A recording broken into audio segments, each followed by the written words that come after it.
Happy Friday. Can everybody hear me okay? Barely. Barely? Okay. Where do you want to stand up? I think I should stand up. If I stand up, can you guys hear me a little bit better? Yeah. Okay, perfect. Is it anybody's first time at Philosophy for the People? Okay, good. We got a few newcomers. Very nice. Well, guys, thank you so much for coming and sharing this time with us. This is our fourth go around. Very exciting. The point of these gatherings is that friends come together, or friends to be, to share different and often personal perspectives about life's difficult questions. People around us have unique life experiences that have given them unique insight, and this is where those insights can be heard. This is a place where we can learn together from each other. There is no right or wrong, only personal truths. It is our hope that these stories and thoughts might help you as you navigate and explore your own life. So each time we've had one of these gatherings, we've had a different question of ultimate concern. Tonight's will be, what is fear? So a quick Google search tells us that fear is a distressing emotion aroused by impending danger, evil, pain, etc., whether the threat is real or imagined, the feeling or condition of being afraid, a specific instance of or propensity for such a feeling, an abnormal fear of heights, for example. So as a human being, of course, fear is a universal emotion. I'm sure everybody here has felt fear. It's something I've spent a lot of time feeling or thinking about. And as a therapist in training, it's often something I encounter with clients. Fear is across a range of cultures and even species. Even other animals feel fear. There are innate fears like death and snakes that almost all of us have, and acquired fears like phobias, fears that we've learned. But if there's one thing I know, it's that life has a special way of challenging us with our worst fears.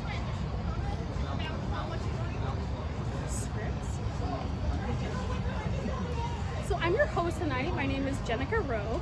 I work at the Honors College at USF. I'm a graduate student and a therapist in training. I have a broad range of interests from meditation to environmental and racial justice and women's issues. I really love doing these talks.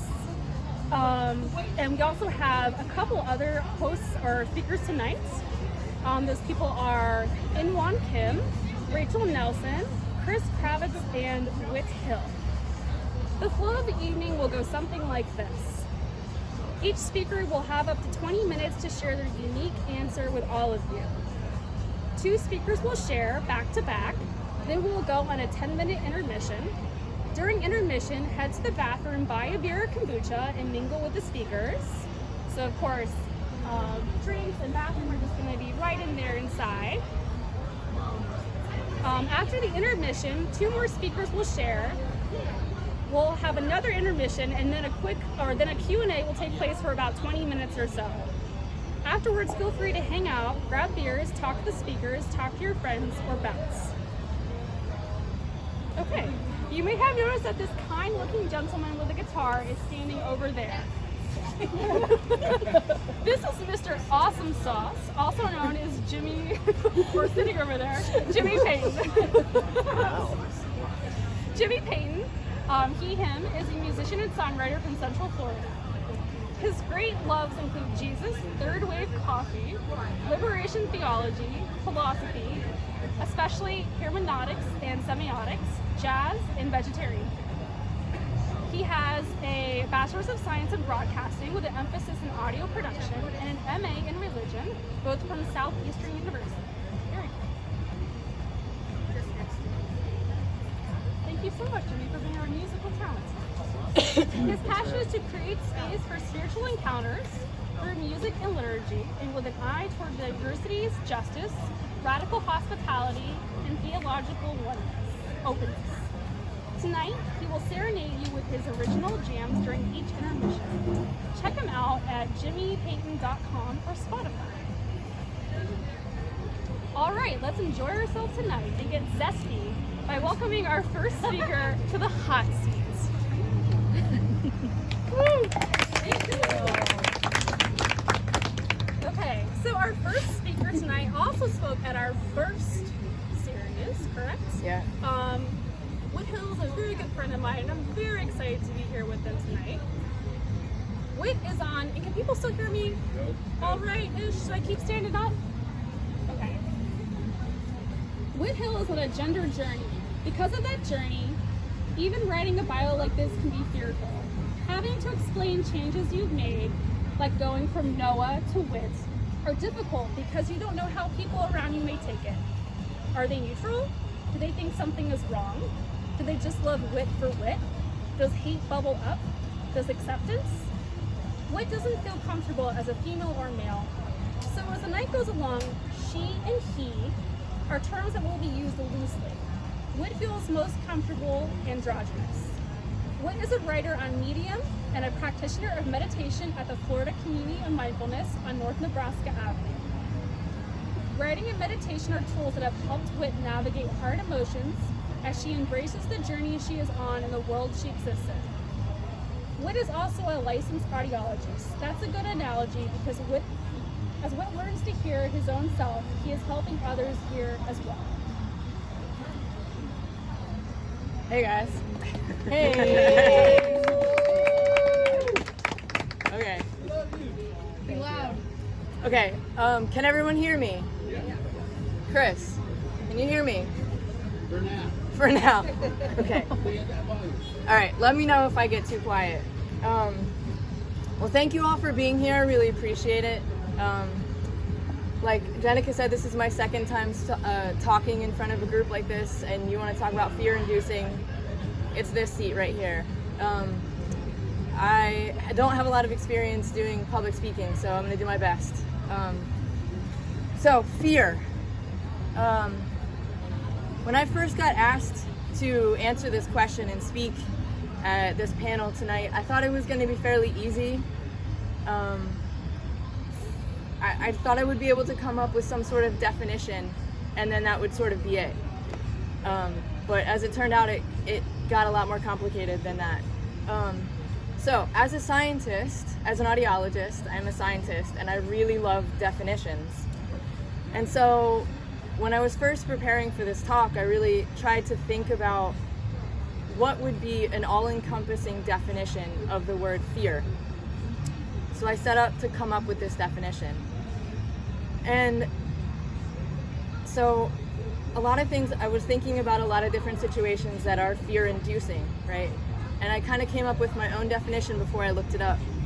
And my own definition goes something like this. It's the strong emotion that arises when survival is no longer certain, right? So there's a twinge of, I might die in this situation, right? Death is kind of looming over. So as I was doing research, I was coming across some YouTube videos, and I came across a YouTube video where Neil deGrasse Tyson was being interviewed by Larry King, and it was about this fear of death. And Larry King asked Dr. Tyson if he was afraid of death, and he said, "No, I'm not afraid of death. What I'm afraid of is living a life where I could have accomplished something and I didn't." And so I thought about this, and it kind of blew my entire definition out of the water. And so I was really stuck for a while. I could not reconcile the emotion that comes up when your survival is no longer certain, and not being afraid of death.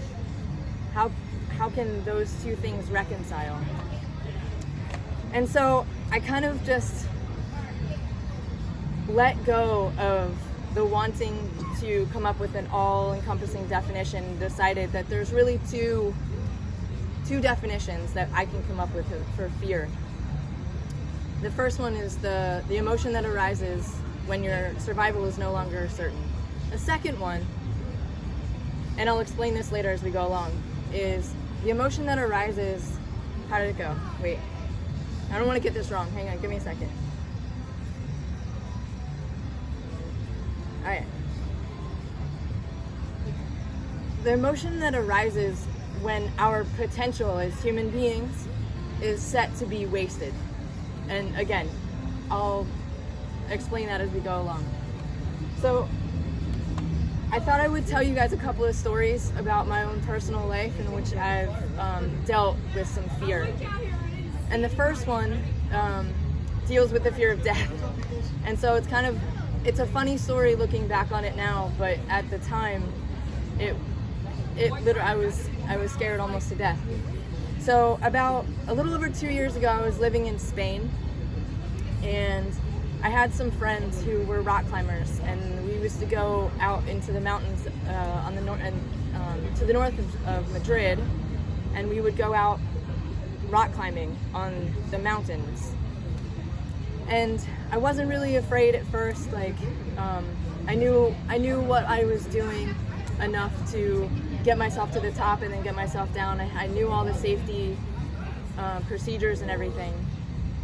But this one time, I was on a climb that kind of went on an angle like this. Normally, climbs go up like straight like this. So if you fall maybe 2 feet like this, but you kind of stop yourself and you don't really swing. On this one, I was going at an angle like this. And so the way that outdoor climbing works is that you take your rope up with you, and you just kind of every 6 or 8 feet or so, you kind of clip in the rope as you go along. And so I got to a point where I was in between two of these carabiners, two of these clip points. I had clipped down below me probably about 4 feet or so, and the next one was out of reach. I could not get to this next one.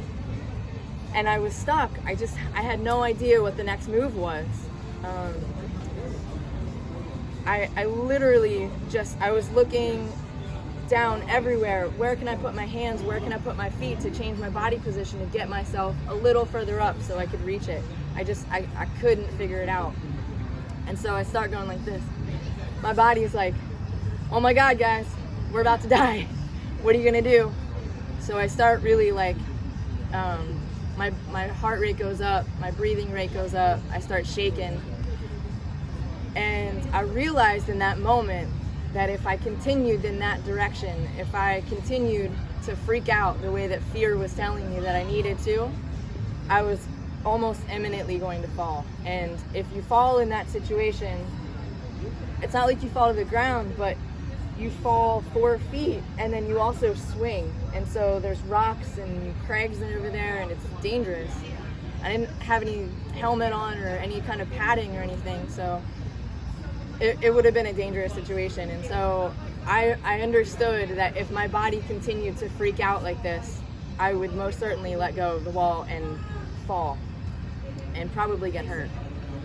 And so it occurred to me that I could recognize the reaction that my body was having to this fear, give it some space and say, okay, I recognize, fear, that you're here, but you're not serving me right now. I got to put you to the side and focus and pay attention to the next move to figure out how I'm going to get back up there. And so I did that. I really just started to pay attention to where I was, to sensations in my body, and I paid attention. I focused intently on where I could put my hands for the next move, and I made it essentially, which I was really happy about. And then I just kept going, and so ultimately that experience was uneventful, but it really taught me, number one, about emotions, about human emotions, and how they're going to bubble up regardless of how practiced you are at mindfulness, at meditation, or anything. Everyone is going to experience fear. But we also have this ability to rationalize and go, is that going to serve me? Is the thing that my fear wants me to do, is that going to serve me in my next move? And in that case, it wasn't, and so I decided to act out of it. So the second experience that I want to tell you guys a little bit about, and Jenica mentioned it in my bio, I'm on a gender journey, which means about a little over a year ago, I came out as transgender. And that in and of itself was a scary, scary journey for me. I first remember learning what transgender was when I was about 17. which was a long ass time ago. And it was a different world back then. It wasn't like now where it's more widely accepted. But I remember standing in my kitchen and looking, specifically, I don't know why I was looking at the cereal boxes in the cabinet, but I remember looking at those cereal boxes and thinking, oh my God,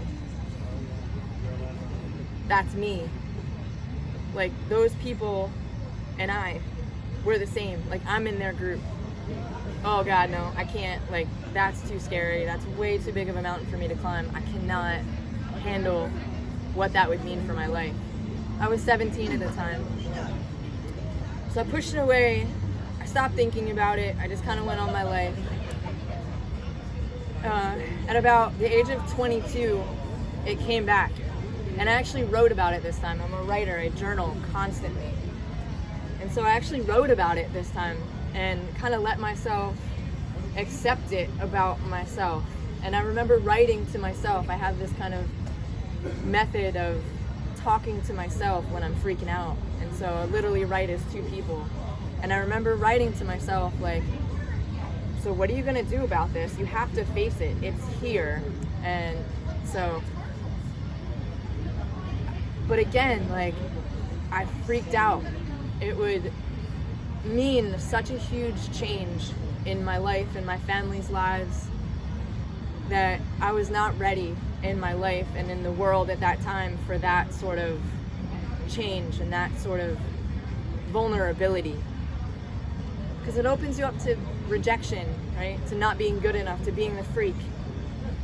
And especially back in that time when society was much different. And so I let the fear of my vulnerability dictate what I did and how I acted in the world. And so there were a couple of years there where I was in graduate school and I had a girlfriend, and I really tried hard to be more feminine. I dressed differently, I acted different, my hair was different. And in fact, to this day, I cannot stand looking at photos of myself during that time because I just feel so awkward in those photos. I remember what it's like to feel that way, to try and make the outside of you fit what everybody else wants you to look like, but have it be so absolutely opposite of what you feel like inside. But I was trying because I did not want to be rejected. So I pushed it away again. And then again, I was living in Spain a couple of years ago, and I remember being on the train going out to go volunteer, and I had a thought like, oh my God, I really am trans, like, fuck, what am I gonna do? Who could I possibly tell? I had a friend that was living out in California who was a huge ally. She was straight herself, but a huge LGBTQ ally, did a lot of work for the community, and I was like, maybe I could tell her, but I just really didn't feel safe in that relationship. And if I didn't feel safe in that relationship where I knew she would have been accepting, I couldn't come out to anybody. I was just so terrified. And so I put it away again. Then about maybe a year and a half ago, another person came into my life where that relationship, that person made me feel safer than I had ever felt in my entire life. I knew that I could tell this person anything. Literally, it could be anything. And I knew she wasn't gonna leave. I knew she wasn't gonna reject me. I wasn't ever gonna be not good enough for this person. And so it just so happened that when I was at work one day, a coworker, we were having a conversation, and she stopped in the middle of the conversation and said, wait a second, can I call you he? Because that's just kind of how I see you. And I was like, oh, open this whole thing back up for me.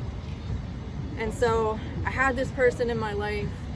I had this scenario where it was being brought back up, and obviously it's not going away. my gender struggles are not going away. I cannot just appease the world, appease society by being what they want me to be or being what I think they want me to be. And so I decided to tell this person that what had happened. Actually, I just kind of told her what happened at work, and I said, I'm actually considering this. Like, I think it might be true about me. And so that opened up a whole new space for me to explore what it could be like to actually be myself, to really let what's actually inside out. And so I spent another couple of months just really trying to explore that, and I eventually came to the decision that I wanted to start transitioning medically.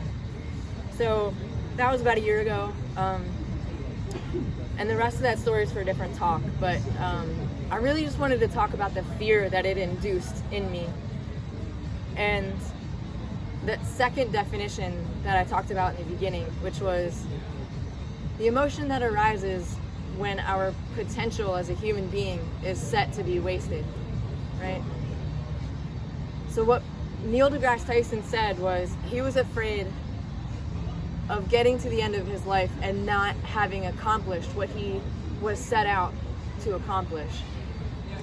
And I don't know, I mean, I'm 35, I don't know what my accomplishments are gonna be when I end up wherever I end up. But I know 100% that I have to be myself. I have to follow what's inside of me and not try and appease the rest of the world. Because we're all born with unique gifts. Everybody is unique. Everybody has something about them that makes them wacky and weird. But that thing is you are the only person that exists that way. And so you owe it to the world to give that out. So if we live afraid of how we might be rejected or not good enough or not accepted by our society, we will have wasted our potential, wasted our gift in life. And so that's my message to you. Just be yourselves and really just be as wholeheartedly and authentically yourselves as you possibly can. Thank you.